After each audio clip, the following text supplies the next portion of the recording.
বৈদিক পঞ্জিকা অনুযায়ী চৈত্র মাস থেকে নতুন বছর শুরু হলেও বাংলা ক্যালেন্ডারের হিসেবে নতুন বছর শুরু হয় বৈশাখ মাস থেকে।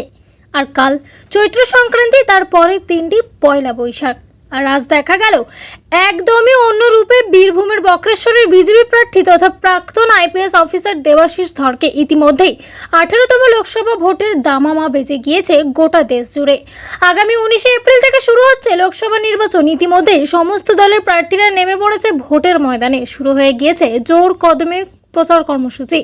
তারই মাঝে বঙ্গ রাজনীতিতে নতুন রাজনৈতিক প্রেক্ষাপট। এদিন প্রাক্তন আইপিএস অফিসার দেবাশিস ধরকে হুটখোলা জিপে করে প্রচার করতে দেখা গেল। প্রতিটি এলাকা ঘুরে ঘুরে নতুন মানুষের সাথে জনসংযোগ বাড়াতেও দেখা যায়, গাড়ি থামিয়ে সাধারণ মানুষের সাথে কথা বলতেও দেখা যায় বিজেপি প্রার্থী তথা প্রাক্তন আইপিএস অফিসার দেবাশিস ধরকে। সুষ্ঠু এবং শান্তিপূর্ণ ভোটদানের কথাও তার মুখে শোনা যায়। প্রতি মুহূর্তে দেখা যায় কখনো মন্দিরে পুজো দিয়ে, কখনো আবার হুটখোলা জিপে করে জনসংযোগ কর্মসূচি করতে। এদিনও তার অন্যথা হলো না। এদিনও সেই একই দৃশ্য নজরবন্দি হলো।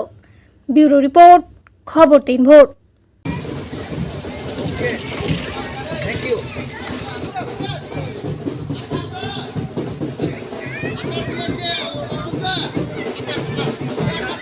সকল ভক্তেশ্বর সুধী নাগরিক বৃন্দ, ব্যবসায়ী বৃন্দ,